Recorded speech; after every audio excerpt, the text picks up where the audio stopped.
Assalamualaikum tuan-tuan dan akak-akak, acik-acik semua. Alright, Yamaha Legenda 110Z.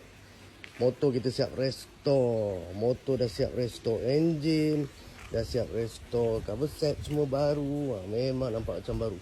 Tahun lebih kurang tak silap tahun 2005.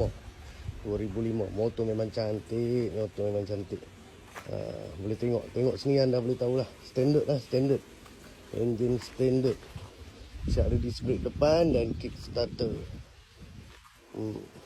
Okey, jom kita dengar dia punya engine.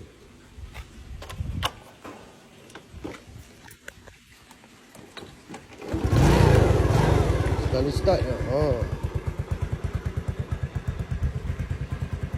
Nampak. Okey, dengar engine pun dah tahu dah. Motor restore lah. Okey, yang mana berminat boleh PM tepi. Baik, terima kasih acik-acik semua.